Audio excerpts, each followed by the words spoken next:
Honourable members, I wish to acknowledge the presence in the public gallery of Group 1 students and their teachers from Marineville Secondary School in Mosby Northeast Electorate, National Capital District, students and their teachers from the Tolopo Primary School in Abao District, Central Province, and the students and staff from the Papua New Guinea Education Institute in the National Capital District, and the Provincial Assembly members of the Northern Province.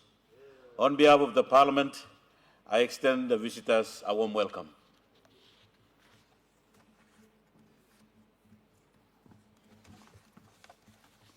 Clerks, any petitions? Notices? Honourable members, question time. The Opposition Leader. Thank you, Deputy Speaker. My question without notice, Deputy Speaker, goes to the Honourable Minister for Treasury, the Honourable Ian Lingstaki. Deputy Speaker, as per the Fiscal Responsibilities Act, we anticipate and expect the final budget outcome to be presented to the Honourable House at the end of the first quarter of every year. That's March 31st, Deputy Speaker. Where is the 2025 final budget outcome that clearly outlines to the people of Papua New Guinea and this Honourable House how the executive government has spent the people's money? When is it going to be published? Because it's already 4 months late, Deputy Speaker, and that's 2 weeks away from Maifo at the end of July.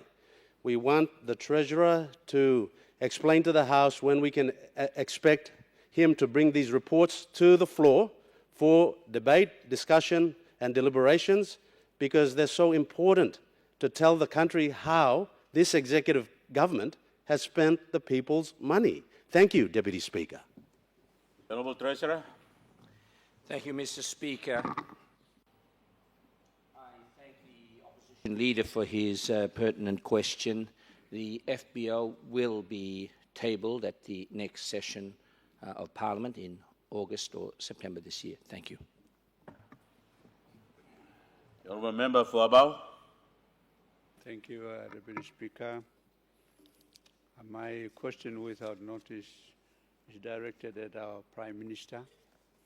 But before I ask the question, I want to also thank you for accepting my children from Abao, Tolopo Primary School. 45 of them and 12 teachers. Thank you very much. Plus the other guests that you have acknowledged. Mr. Deputy Speaker, my question to the Prime Minister is with regards to the bill that has been long awaited for the St. John ambulance. The Prime Minister is very well aware of when St. John was established in the country. This year, they have celebrated 69 years of service to Papua New Guinea, pre-hospital care to this country. The then Parliament in 1976, after independence, passed the St. John Council Incorporation Act. So this House made St. John Ambulance a statutory organization headed by the Governor General, as you and I are aware of. That act of St. John Council Incorporation Act was passed in 1976, and therefore the Council, in their wisdom, wanted to upgrade that particular bill to a new legislation that will guide them for the next 50 years. My question to the Prime Minister is, one, where is that bill at the moment? Because the St. John Ambulance and the Council have been waiting for over 2 years. And as you recall, I presented it as a private bill, but withdrew it because it was recommended as a money bill as well. So it had to go back to Cabinet. So I want the Prime Minister to assure the House that under his leadership, and I know many ministers in his cabinet are supporting that, when will that bill be presented on the floor of Parliament? That's the first question. Second question, under the Prime Minister's initiative, he established a standard in the National Executive Council. That standard is any minister who has a conflict of interest must declare that their interest in cabinet when a matter is dealt with. Now that the Prime Minister has appointed a new Minister for Health, who has also services in ambulance services in the country as a private provision, can the Prime Minister ensure that the Minister declares his conflict of interest when the matter comes to Cabinet? Thank you.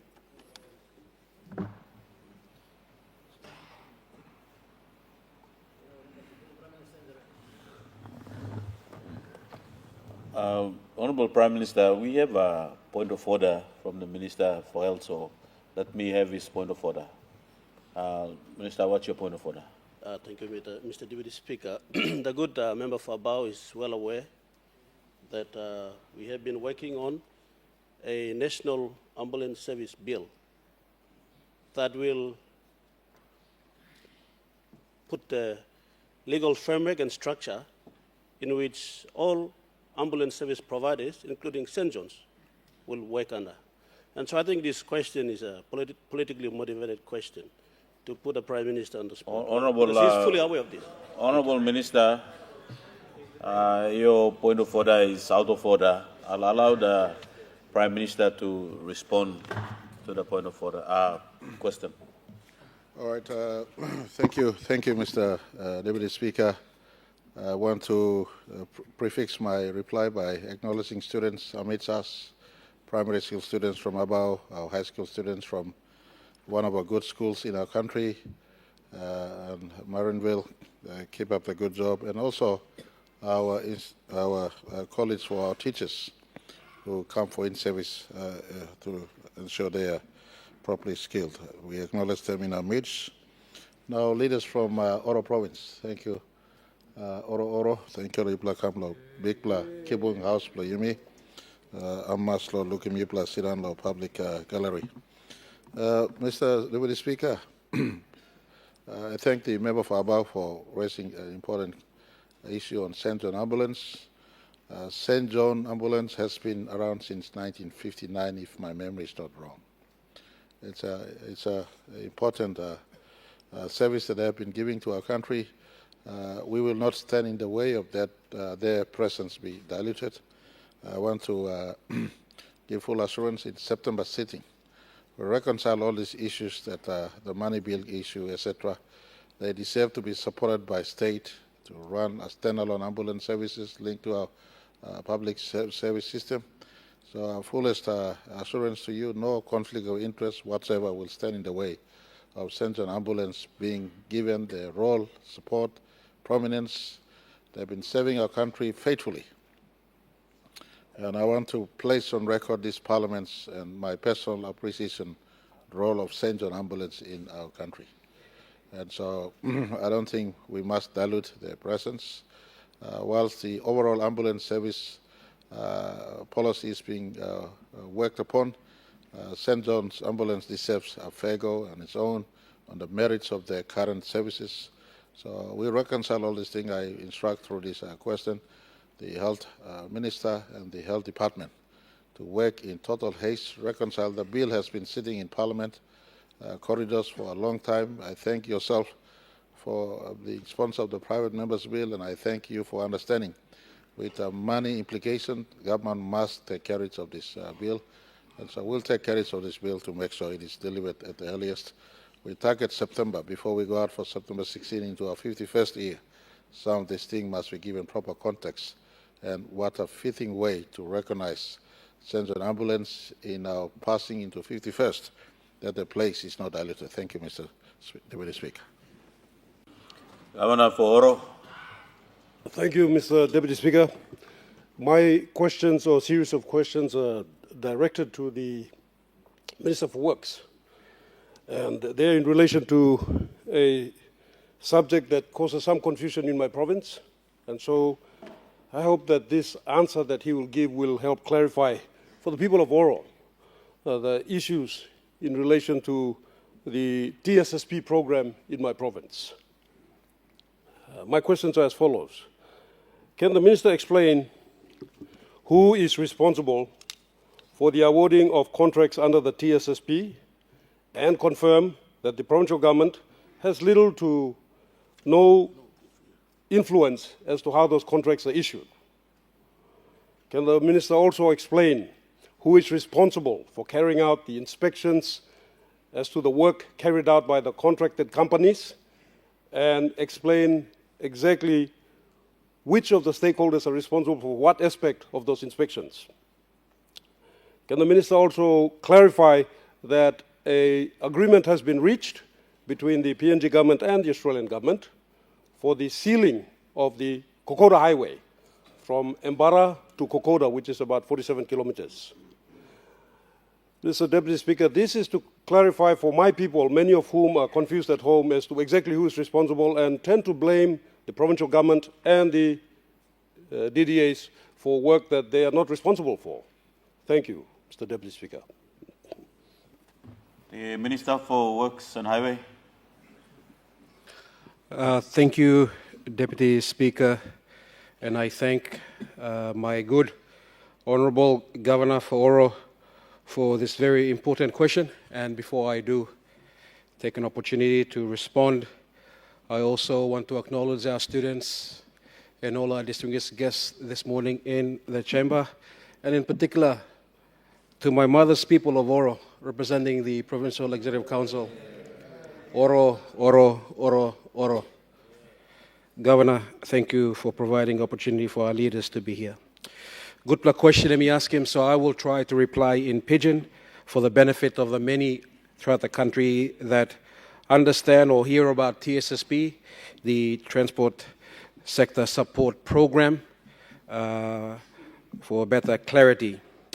So just at the onset, Deputy Speaker, the Transport Sector Support Program is a bilateral program funded by the Australian taxpayers as a grant to the transport sector agencies like Department of Transport, Department of Works, Agency Bloyumi Olkolima National Airports Corporation, CASA, RTA, Road Traffic Authority, NMSA, National Maritime Service Authority. These are the all sectors where this bilateral agreement, but then Australia and Papua New Guinea through the taxpayer or taxpayers of Australia, only funding all this sector Bloyumi. The program, or this program, purposely drafted long or created long helping capacity Bloyumi long build him, all this all important infrastructures Bloyumi underneath long all this agencies na department. Same time to support him capacity Bloyumi inside long all this one all departments na authorities. One them Department of Works and Highways, this program targeted particularly along all coastal areas Bloyumi, long country Bloyumi. Na address him 10 provinces Bloyumi. For our honorable leaders, Deputy Speaker, TSSP, ani long DOW, Karamapimol coastal regions Bloyumi, including Central Province, Milne Bay Province, East New Britain Province, West New Britain Province, New Ireland Province, number 5, the Special Regional Bougainville, number 6, Manus Province, number 7, Medang Province, East Sepik, na West Sepik, where me looking this 10th province, TSSP, work long support him tete, underneath long walk, long Department of Works and Highways. In a more specific question by our good governor, lo side long Oro, he got one major funded project, was highlight him, this Northern Highway, the Kokoda Highway. Ibing got one pla issue, one time performance pla this la contractor. Na this la management long contract, I commanding it back long arrangement long TSSP or this la program on it where managed by this particular program itself. One time guidance belong DOW. So he got underneath long this la performance block current contractor. He been got one pla amendment only been need long make him money need long this la particular contractor lo improve him work long make him. So TSSP with DOW has now tendered the scoping study works and design for the amended contract. And me play work long finalize him now. This la last la process belong him. So Governor, there's room for improvement, and those suggestions by or the questions and the recommendations that me highlight him where work long make him this la amendment law improvements la contract is being taken care of by Tupla responsible body, which is the DOW na TSSP group M yet long address him this la amendment long improve him this la the finality of this contract. So as me highlight him this la TSSP transport sector support program me say come on into look out long Australian government na inside of Papua New Guinea you make got Australian High Commission which this la TSSP me respond directly underneath long this la office belong Australian High Commission. So one time this la me hope me give him clarity so you may understand him work belong TSSP, how me support him all different agencies and authorities and it long sector of transport. Na today how me work long look long 10 provinces all of Papua New Guinea. Na also me highlight him Deputy Speaker alongside Kokoda Highway. There was a need for an amendment in the contract, which is now being finalized, and will soon be starting that work again. Thank you, Deputy Speaker. Supplementary, the member for Ijibitari. Thank you, Mr. Speaker. 50+ million. Lo just grade him road. Man, road lo kokoda na fore suppose lo call tapins. Me plol member me plak si try play heavy lo people stuff. And that contractor up until today. He no got one place. Before we place a go place la for 1 hour to solve. We are making it 4 hours now. And the machines are sleeping down on the side of the road. And that contract has been awarded over 50 million kina. And this is madness. Please, Mr. Speaker, me ask him, Minister, you give priority to Slana, look la contractor. Now what people are working one kind of not an highway. Or be for a road there. Because the same contractor is there. Paid over 50 million. Now, all months in time, la road stop. Thank you, Mr. Speaker. Honorable member for Ijibitari, I don't see your supplementary being put into question, but I think I'll allow the minister to make some statement and respond to you. Thank you, Deputy Speaker, and Honorable Are, me kisim tok blongem. And I will look into the contract now. By me, I can update him status below this particular contract. Thank you, Deputy Speaker. Thank you. The Honorable member for Kundiawa Kambogol. Thank you, Mr. Deputy Speaker. Long all people long Kundiawa Gabog. My question is directed to the Minister for Lands, Deputy Prime Minister. That's in relation to the alienated land in Mirane, in Kundiawa town, that belongs to my people of Endoka tribe. It houses the police barracks. There is more than 50 police personnel and their families living down in Mirane. It also has the nursing college. There is students from all over the islands region, including the country, who are studying there. And they have not been compensated, and they've been following up for more than 15 years. So my question to the Minister for Lands is, is he aware of the request for payment that's been forwarded to his office? Number two, can he confirm if the state can make some payments as recognition for state using their customary land? And number three is, how soon can that be done? Thank you, Mr. Deputy Speaker. Minister for Lands, Deputy Prime Minister. Thank you, Mr. Deputy Speaker. I'd like to appreciate the good questions from the member for Kunda Gembo, and like to advise that the Marana land issue for the purchase, if he can have the relevant documents brought to my office so we can have a look at it.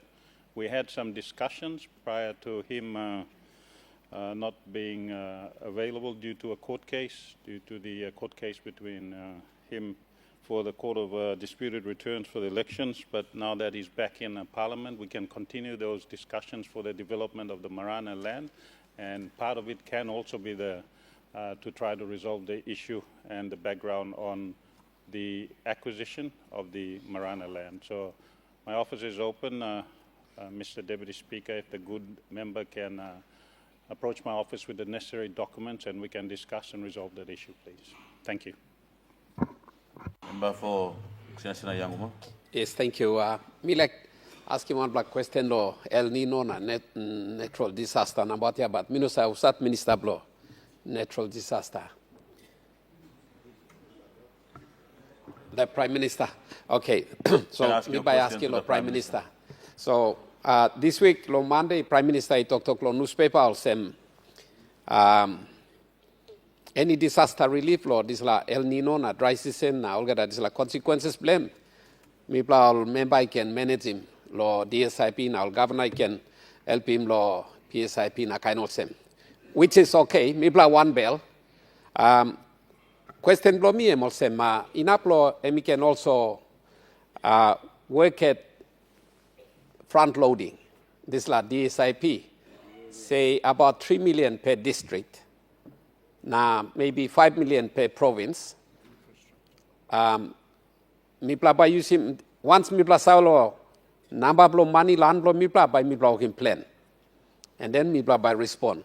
So all people law place all expect him, you me law respond as a government, law heavy all by same time law this la dry season and prolonged dry season and by come up and Bureau of National Weather Service number only talking by up to 9 months. So I think we are about 3 months into it, not plus 6 months is stop at them long time.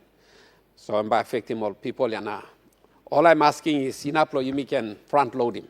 Government can front load him payment below DSIP or whatever other grants districts are kissing front load him. And then front load him all governors too. And then by you sim law. One simple salo number of money lo unblo mipla working budget lo disaster relief. So thank you. Honourable Prime Minister. All right, thank you, Mr. Deputy Speaker. Me look so long good luck question for member of Sine. Pass them through. Me like talk also this El Nino is unplanned for. None of us thought El Nino would come by. Our national government is fully assessing the spread of the possible spread of El Nino and the effect. And as a government, we will also have a program on standby, facilities on standby, or the systems on standby to assist. But in the meantime, we will ask all districts, now provinces, because you stop in as government hand, na leg, na eye, na face close to all people. You looking what's happening right away, and you can make an immediate response as people wait if situation go big to mass, you can also overlay. I want to and because DSIP and PSIP program funding is run to all districts and provinces, whether you stop law opposition or government, we try our absolute best to make sure everyone is kissing. And so this is the easiest funding available. I take note on the request for front loading. The finance minister tells me all of us are tracking at 70, 80% for this year. And so, but at the quantum, at the overall, for this year, you would all be receiving for district support programs, 10 million kina at the bare minimum, or even provinces, the DSIP is still at 10 million kina. So I want to ask all DDAs and all provincial executive councils, because all people stop me. The road will not, the people will not really blame you if that road gets pushed back down the line, and we will look at him all past time long, no at water. So Finance Minister is tailoring a financial instruction to allow you to have the flexibility to address our people's need where they are at this time. We will be, by the end of December 31st, 100% of the 10 million kina earmarked for all districts will still be coming all provinces. The IRC Commissioner General informed me 2 nights ago that we're tracking above forecast revenue right now. For the first time this year, IRC has collected over 10 billion kina. This year, last year, they were tracking at 7 billion kina. This year, we're tracking over 10 billion kina revenue collected already. So we're not doing too bad in as far as revenue collection is concerned. We've been giving subsidy, but I just want to caution us. 1 billion kina worth of fuel subsidy we're carrying this year. And so just to make sure that our people are not feeling the burden in paying higher fuel. The fuel tariff PNG pays right now is amongst the lowest in our region. The only other country that beats us in terms of fuel tariff is Indonesia. Indonesia has a much lower tariff than us. We pay the second lowest fuel tariff in the Asia-Pacific region right now. That's because government is subsidizing. The reason why I'm relating this to the good member's question is that please don't expect that government get endless pool of fund. Now, you may current fuel support, now next one too, I'm like giving again come inside. You may optimizing one money you got finished. So I was work for district, someplace you look him. You may pick him later half the year or next year. Then we can push him also. El Nino may come, you may need law address him. So financial instruction but come, we're giving you approval or you use him district resources. Whether you're opposition or government, we've been, last year I think all of you got minimum, your districts and provinces got 10 million each through the DSIP program. If some of you are behind, then you let us know. But I am 100% certain that opposition and government alike, we've been giving all of you the equal amount of money. Using this money past them, if you are not yet at 80%, we will try to catch up so that you have that envelope. You look in, plan him, find out. Suppose you need him because some blood rain too oklopuna lick. Some blood got dry algara. So different area got different needs, space and scope. I remember the 1997 El Nino. I was the late Governor Agiru's front man in delivering relief to Southern Highlands in 1997. 1997 and budget lo country no got 10 million kina per district yet. But Southern Highlands provincial government then using revenue block and yet reprioritize elsewhere. And I hear the small program will give him rice back. Tin fish long all place were affected by El Nino. So ground is dry now. Cow no grow. So I'm asking you block the districts long, talk to district administrator and a provincial administrator, find out what is happening. You give him one help you can give him. Suppose honey sort. You may bring him together, national government can look at how you must help him or people. Thank you too much, Mr. Speaker.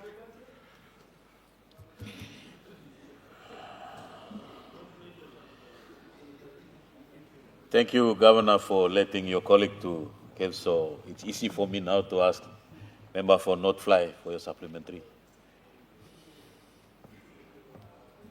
Supplementary blow me because it's in relation to the El Nino.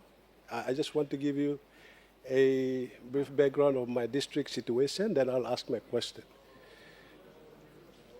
The supplementary is this. Because it's to do with the El Nino, we are faced in the headwaters of the Fly River, and we are completely cut off because the river level has dropped, and all our supplies and everything is now disconnected. Now, I have a situation where we are now trying to trade into Indonesia as we connecting by road, and the road is almost about to be completed. Now, I'm trying to ask a question to the Prime Minister. Would he do an undertaking to instruct the relevant departments to immediately take the border side to establish the quarantine, immigration, and everything so that we can start accessing to bring our goods and supply from Indonesia? Very short question. Can he do that undertaking? Thank you. The Honourable Prime Minister. All right, thank you, Mr. Deputy Speaker. And the member for North Lai raised an important question.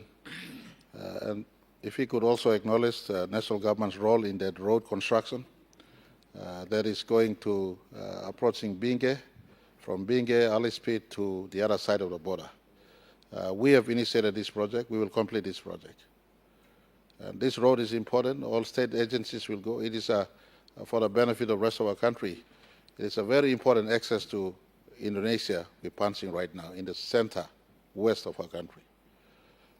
It goes straight on the other side. Some of you, I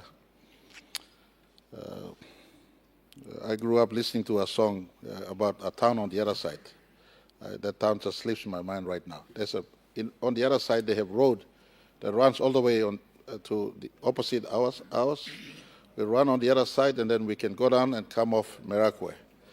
I want to assure the member that this is a national government project, and I want to thank his district for supporting it. We will penetrate the center-west on the West Papua side, Indonesia.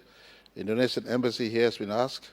I signed at the backdrop, mind you, when I meet presidents or world leaders, we're not running just to watch rugby league. We're doing state business. And I signed an agreement with President Widodo in 2021 in Jakarta. One of that was for Papua New Guinea and Indonesia to have transport connectivity between both sides.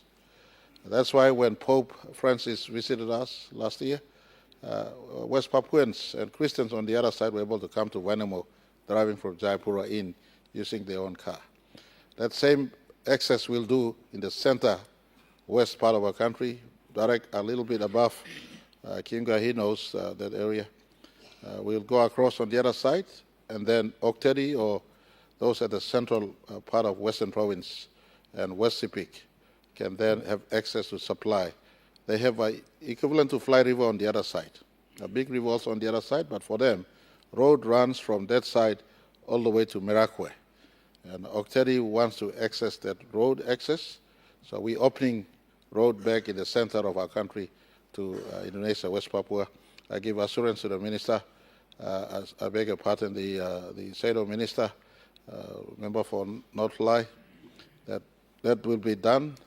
Indonesian authority are looking to us having borders on this side and that side for ease of access.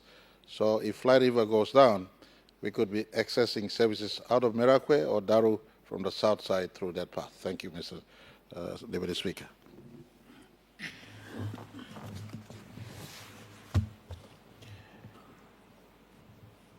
The Honourable Member for Day. Thank you, Deputy Speaker. Thank you, Lord people Day, Lord Islam morning. Question below me, I'm so below question. I am go Minister of Higher Education, Science and Research, na sports. Question is go semlo the health program that you play department, the ministry of you roll him out. Can you give an update on the status of that so that also Martin law all colleges and universities can say why me asking this line because me district law employee I'm trying to subsidize him some fee, but all still asking was that fee is not enough because the help money is not coming in. So if you can give an update on that so that all can clear this law. Thank you. Honourable Minister for Higher Education. Thank you, Deputy Speaker. And, thank you, Lord Member Lord Day, Lord good luck question. We were supposed to close in March, but plenty also not able to apply help. So plenty been asking me to extend him, delay him close application. So that way we give him extra time. Plenty of beginning a chance to apply help. We have a portal online where planners apply. We give an opening date and a close date. Or apply, we close and then we process payments. But because plenty requests extend him the cutoff date we've extended, so that's sort of delayed. But I should give you an actual date in our next day's technical final office. But that's the whole reason why we delayed. So we'll make sure we close that one as soon as possible. Thank you. The Honourable Member for Aitaperumi. Thank you, Deputy Speaker. Lo Luksao, people of Aitapalumi. My question is directed to the Minister for Administrative Services. I'm staff or I'm no staff?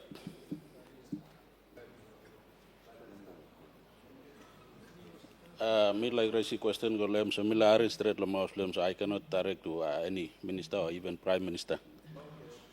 Otherwise, receiving question below me. When the time stop me by asking, but before lo missing down me like take his time. Lo talk thank you lo prime minister. Na works minister lo visit him Wesipik Wanimo. People blight of Lumi me talk thank you lo launching the road. Na first time lo prime minister lo sila country to lo overnight lo Wanimo so me salute you prime minister. Me talk magim people lo Wesipik na ita Lumi me like talk thank you lo this la road network and back from Warasigao to Lumi Karaitem Legal Station Plumina Wanimo to Green River. Thank you, Prime Minister. Marabero Sokapma. Thank you. Thank you, Member. We'll receive your question and you can ask your question when the Minister is available. Minister, Member Blo Wawaria. Thank you, Acting Speaker. You are Bruce Liglick, but my Deputy Speaker. My question is related to Administrative Minister, but it's not here, but the Prime Minister can answer. Okay, this with regards to 2027 election. It's coming up. All right, 27, yeah. So the most common problem in national general election over these years is common role. Our common role is the most important problem, most important thing that causes a lot of problems in elections. Okay, we've been talking about one person, one vote, and biometric voting, all this photographic voting. But now you become close to the time now to implement those things. It's not possible. We will do it after maybe after next elections. So, los cities, kind of Mosby, Ley, all Narva towns again, I think biometric voting and all this will be possible for them. But Mipla lo place baat lose the time. But one thing that is possible and it has worked all before coming here, common role, pepaya. This la pepaya. All the man lo place need lo got access lo this la paper. Name lo need lo stop lo paper. Na print him this la common role. Na put him lo council ward, LLG chamber, district office, one map no they can have access to that information. They must know that their name is on the common roll or not. That information must not be kept secret. You know, some common roll electoral officers taso bolimo, all some candidates taso bolimo, all some members taso bolimo, all some public servants taso bolimo. This like information common roll. All the people need to get access to this information. So my question is, I want to get the assurance. I want the Prime Minister to, if he can give the assurance to the people of this country and to the members of this Parliament that before the 2027 election or before we go into the common roll, we need to have the common rolls printed, whether through print media or to electronic, and the public can have access to it. Can you give that assurance to the people of Papua New Guinea? Thank you. The Honourable Prime Minister. Deputy Speaker, I like the passion and zeal of the Chairman of Parliamentary Committee on ICT and the member for Wawaria.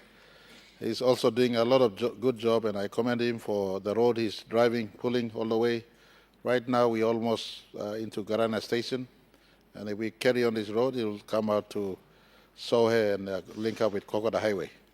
So I want to commend him for his work, and people like him deserve to be re-elected. I don't campaign for him right here, but I'm just stating, and all of you in any case.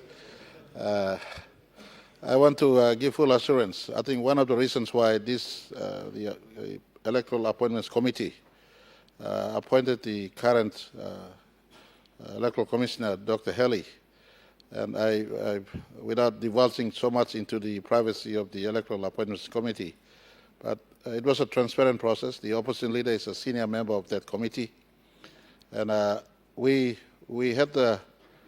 stepped out of our way to interview the two shortlists. We felt before we make final decision, we must see them up front and have a feel about their ability. So the 4-member committee sat and interviewed them up front. The other one, with greatest respect to her, she was a little bit all over the place. I put to Dr. Haley when her turn came up, what is the first thing you would do to make 2027 election a fair go for every candidate and every party and the contestants? The opposition leader is in there. He will recall my question to her.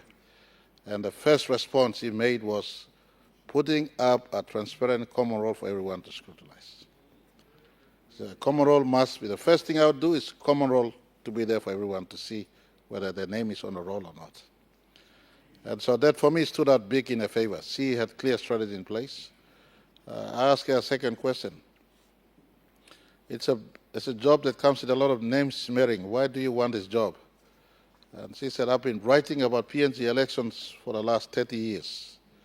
If I'm given the opportunity, I'd at least try to contribute to fixing some of the problems that I saw. And she related to the election collapse in Makam and Kaboom. Deputy Speaker, your own election, as an indication to the systematic erosion of electoral process over more than 30 or so years. So we considered, and she, just to come back to the question, she made it absolutely clear that her first business was a transparent common roll for everyone. For me, I'm happy with that line of thinking. We will give every support for the common roll to be open. All of us know the stress we all go through in election time when common roll is not really transparent for all to see. And so that will be her first job, and we'll support her. And I want to, through this question, Mr. Deputy Speaker, inform the country.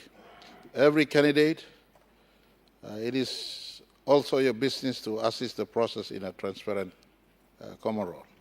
Every citizen out there above the age of 18, when the process is open, it is in your interest where your roll name is registered on the roll, you must check. So the executive government will assist the electoral commissioner to making sure that common roll process is tidied at the earliest.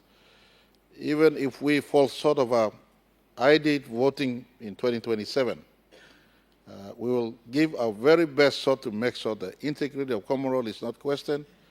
Common roll is transparent. Every voter is enrolled or given an opportunity to see this. And this, in my view, that support will be rendered to her in the next 3 months as it takes office, at the system running in making sure the common roll process is stepped up. I want to go one step beyond. Anyone who tampers with the common roll process must have a penalty that is higher than and almost equivalent to criminal code penalties. Every citizen is entitled to vote, and I've made it known to the Electoral Commission. One person, one vote must be arrived at the earliest. In 2027, we want to get to that. And it is not changing the LPV to the first past the vote. No, it is about that one old lady who wants to vote, that one old man who wants to vote, that gentleman or lady who wants to vote, or a child who finally has crossed over to be 18 years old, who wants to cast a vote to the leader of his or her choice. They must be given opportunity at the booth with a ballot paper to decide who they want as their leader. People like me stand accused all the time that the sabotage happening in Tari. I want to beat this in a 2027 election process that allows good time, fair time, more time, and that citizen walking up picking his or her ballot paper because his or her name is on the roll, and he or her decides who is the leader of his or her choice. So I think common roll will be a big part of the work preparation. I want to ask all of us to assist the process.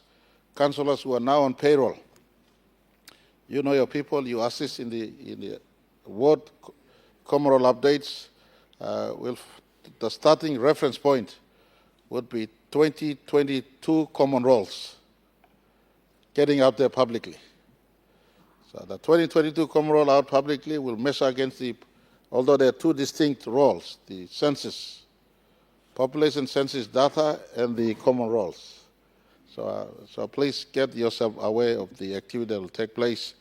If I could ask all political party leaders, next week, Thursday, we're asking the Electoral Commissioner and the racial political party to come into Parliament to do a session on the preparations of all party leaders and all members of Parliament and other stakeholders out there who want to have a feel about what is happening in the Electoral Commission as they prepare. Avail yourself next week, Thursday, after Parliament, this day next week. We can then have a session at the State Function Room. An outlay on what is coming will be there. I've given commitment that the Permanent Parliamentary Committee on Election Matters, the one that this Parliament set up, chaired by Governor Bed, will remain part of the process for bipartisan full knowledge on the preparatory work, so all are informed. And there's no perception of biasness or skew towards one person. It is an election that is fair on all of us, so that we can then go to the elections and a people's choice emerge after the 2027 election. I want to also indicate a little bit outside of the line of question, there's from National Intelligence Organization as well as Prime Minister's Department, there's a recommendation going to Electoral Commission that instead of one-day polling in Highlands, we structure for a week polling in the divide Highlands into two zones. So a week polling. Part of the reason why Highlands has cultured a block voting concept is the limitations of hour of voting. The time is too short. Example, you go to the remotest area, a helicopter brings in the ballot at 10 o'clock, 11 o'clock, if the helicopter is available. The polling closes at 2, 3 o'clock, it has to be ferried back. So people then have circumvented a PNG-style democracy where they agreed on who to vote, and they try to do it faster. We said to cut this out, we are recommending to Electoral Commission, structure security properly, one-day polling is to be left behind, do a 3-4 day polling in a program, pronounce the polling stations earlier. These are designated polling stations, security around those polling stations, ballot paper is there, people go knowing that these days they'll be participating vote. And this Parliament, we also propose in this Parliament to increase penalties on those who cause election problems and facilitate illegal activities. The Section 215 offence of the Organic Law on Elections, let's look into that. Attach penalty to those who cause illegal activities. We've also asking for only public servants to run elections. And Defence Force, Police, CIS, and public servants who run elections, if they participate in illegal practices, they can be sacked. So that hopefully 27 is a fairer process for candidates who are contesting, including all of us, and the people's choices emerge through that process. Thank you too much. Honourable members, our question time has lapsed. Papers, Minister for Justice and Attorney General.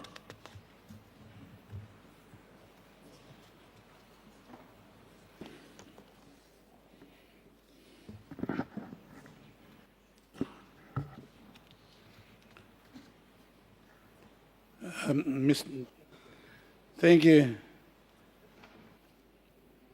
Mr. Speaker, pursuant to a statute, I present a treaty document relating to the ratification of Papua New Guinea's accession to the United Nations Convention Against Transnational Organized Crime.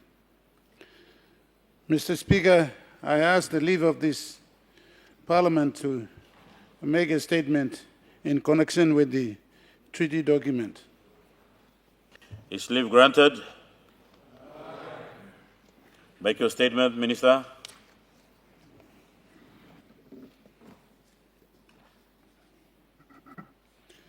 Mr. Speaker, or Deputy Speaker, it gives me a great pleasure to seek the consent of this Honourable House for Papua New Guinea to accede to the United Nations Convention Against Transnational Organized Crime, ANTOC.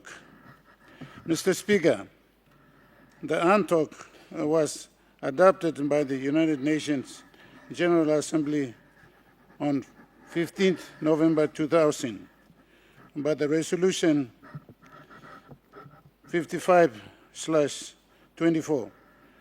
It has 92 state parties and 147 signatories.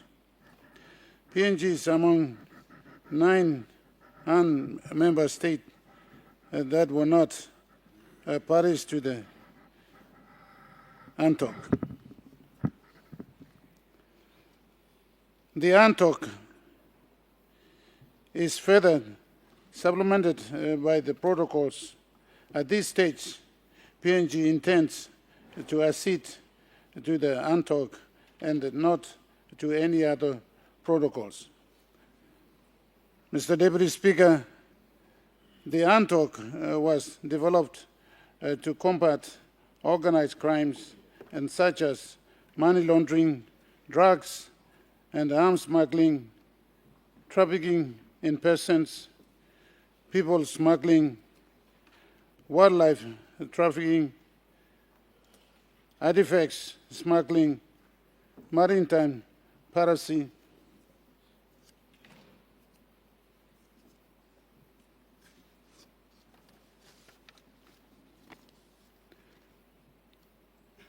our traditional offenses that will exceed borders, boundaries, jurisdictions, and nations. Further, the ANTOC aims to eliminate the differences in the domestic and legal systems of its member states by promoting an international standard that allows the different law enforcement authorities to coordinate and cooperate. It is a platform where countries may improve cooperation and coordination efforts on extradition, mutual legal assistance, transfer of criminal proceedings, and joint investigations. Mr. Deputy Speaker, to achieve its objectives, the ANTOC sets out several international standards and best practices that member states are encouraged to adopt to promote a universal approach. Mr. Deputy Speaker, the ANTOC sets out 4 criminal offenses that member states are encouraged to adopt and criminalize in their domestic legal framework. The offenses include participation in an organized criminal group, money laundering, corruption, and obstruction of justice. The offenses form an integral part of the ANTOC, and it is incumbent on state parties to adopt and criminalize them. Mr. Deputy Speaker, despite not being a state party, PNG has proactively taken steps towards addressing the criminal offenses and the criminal activities under the ANTOC. Some of these measures stemmed from other international platforms where PNG is a member state, while others were the initiative of the national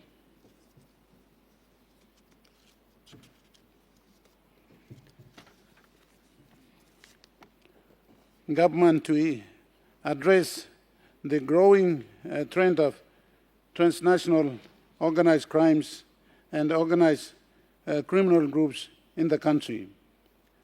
Consequently, the domestic legal framework of Papua New Guinea sufficiently covers offenses related to money laundering, corruption, and the obstruction of justice.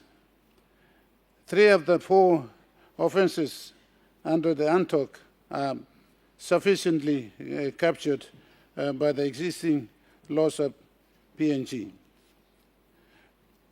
Mr. Deputy Speaker, Anti-Money Laundering and the Counter-Terrorism Financing Act 2015, the Criminal Code, Money Laundering and the Terrorism Financing Amendment Act 2015, the Proceeds of Crimes Act 2005, and the Controlled Substance Act 2021 are examples of the existing domestic laws that capture the offense of money laundering and the terrorist financing. The administrative mechanisms such as the establishment of the Financial Analysis and Supervise Unit, FASU, within the Bank of Papua New Guinea, and the establishment of the Transnational Crime Unit with the Royal Papua New Guinea Constabulary, the Office of the Public Prosecutor, and the creation of the Sanctions Secretariat within the Department of Prime Minister and the National Executive Council are established domestic mechanisms to address money laundering and the terrorist financing. Further, PNG is a member of the Asia-Pacific Group on Money Laundering, which sets out several international best practices that PNG is gradually implementing to strengthen the legal, regulatory, administrative, and the policy framework to improve the money laundering and terrorist financing efforts in PNG. The minor reforms may be undertaken to fully comply with the requirements of ANTOC.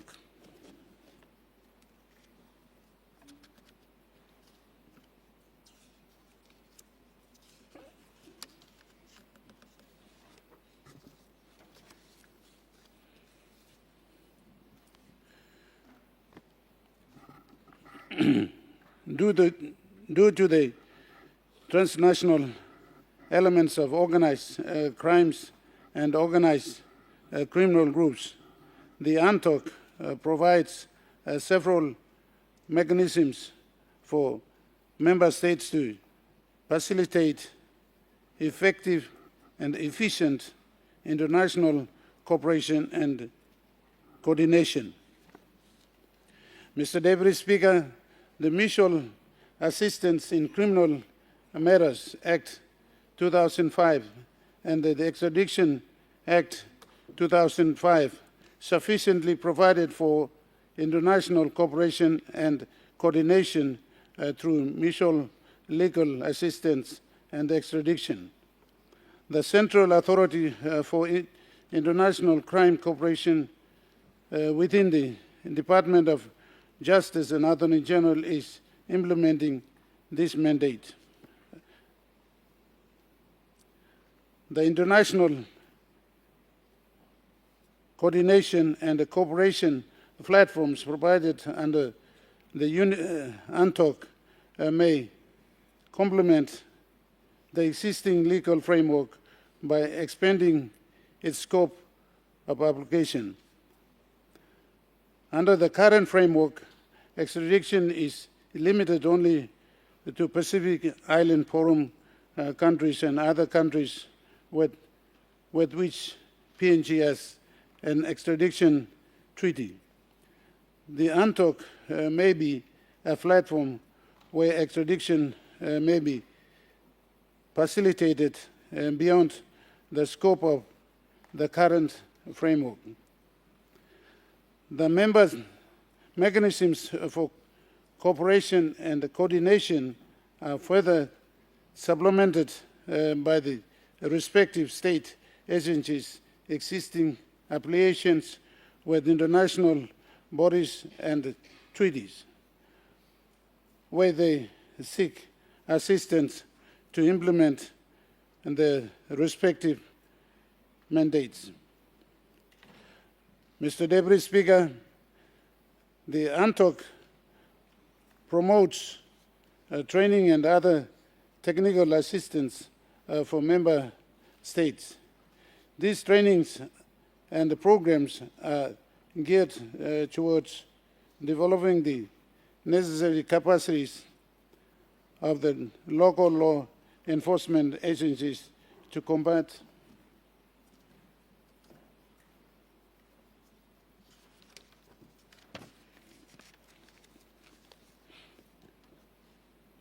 organized crimes and organized criminal groups within a respective jurisdiction.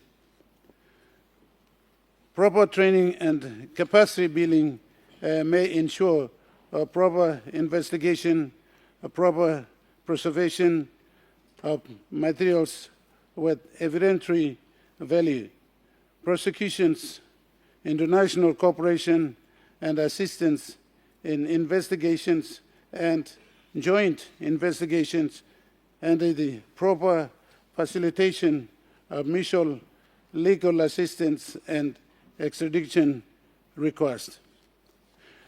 Mr. Deputy Speaker, there is a dire need to improve and build capacities of our local law enforcement agencies to effectively investigate and promote and prosecute transnational crimes. While it is acknowledged that the local law enforcement agencies may have the necessary skills set to investigate and prosecute transnational criminal offenses such as homicide, robbery, and others.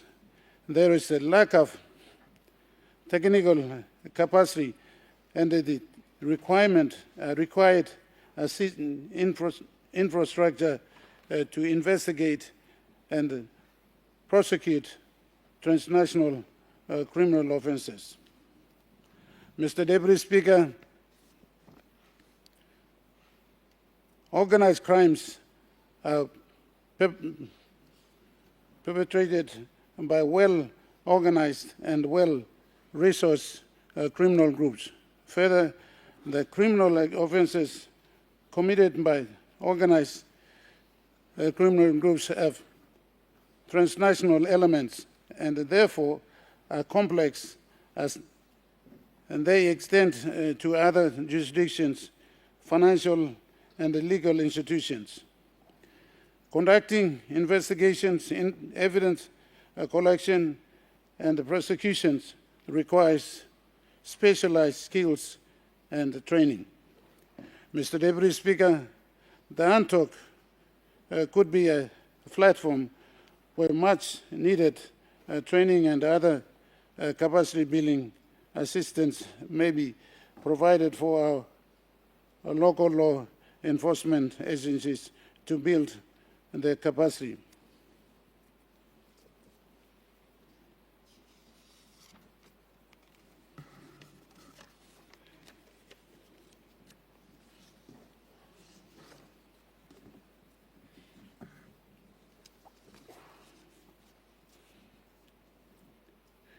This could improve the rate of investigation and the protection of transnational offenses in PNG. Mr. Deputy Speaker, several government agencies responsible for implementing certain aspects of the ANTOC were consulted. The agencies agreed that the existing domestic laws of PNG implement key aspects of the ANTOC, with minor legal reforms to be undertaken to fully comply with the ANTOC. The state agencies further recognized the growing trend in the rise of transnational organized crimes in PNG, and the treaty is a threat it poses to our national security. Mr. Deputy Speaker, organized criminal groups around the region and the world are using PNG or Papua New Guinea as a transit spot for facilitating the transportation of illegal substances and the facilitation of illegal activities. Assertion to the ANTOC may complement the existing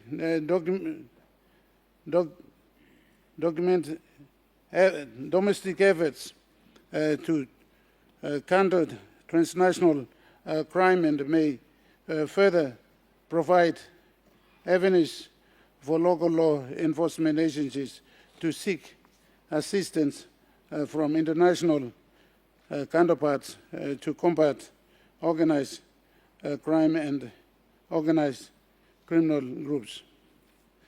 Mr. Deputy Speaker,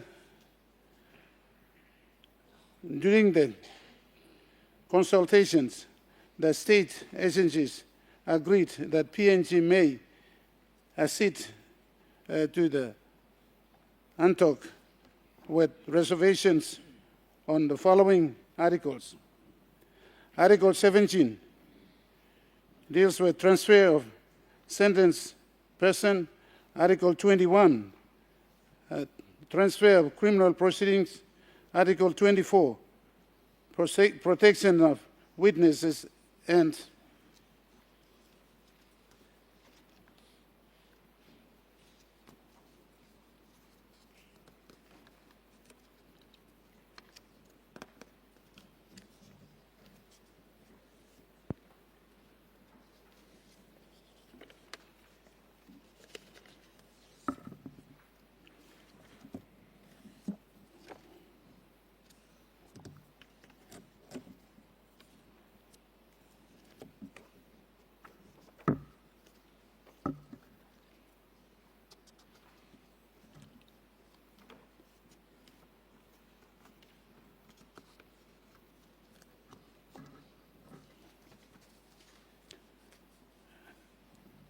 Article 25, assistance to and protection of witnesses, victims. These obligations under the ANTOC are not practical for Papua New Guinea to implement now,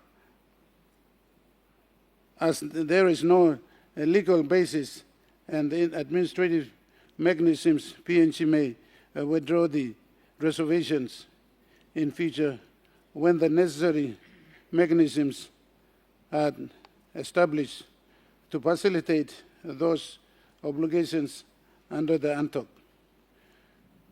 With this, Deputy Speaker, with that, I now seek the consent of this Honourable House for PNG to accede to the United Nations Convention Against Transnational Organized Crime.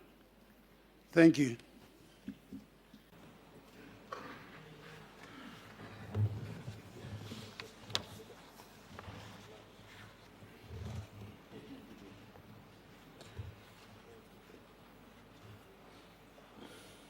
Mr. Speaker, I move that Parliament take note of this and we adjourn debate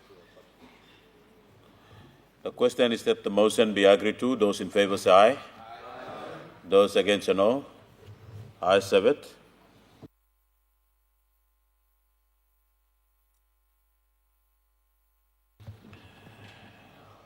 Honourable members, from the chair, I'd like to respond to a question raised by the member for North Fly. The member for North Fly, Honourable James Donald, raised a question to the chair when the Vagrancy Act 2026 will be certified. I informed the member that after the passage of the legislation, the first Legislative Council sent files relating to those registration to the Clerk of Parliament. His officers in the Bills and Papers Office do proofreading on those registration.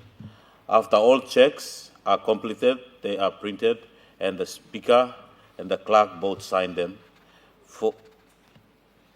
Will sign them. For your information, the Vagrancy Act 2026 is going through this process now. Honourable members, I now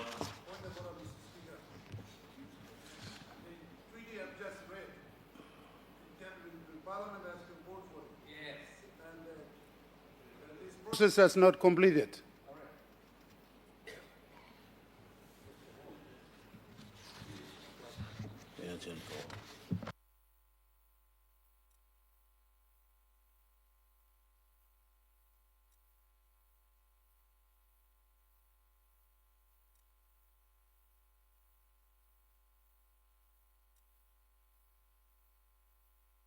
Honourable Minister, on advice received is that the Prime Minister have already moved a motion to move on this bill, and it will be on the notice paper after 10 days of sitting.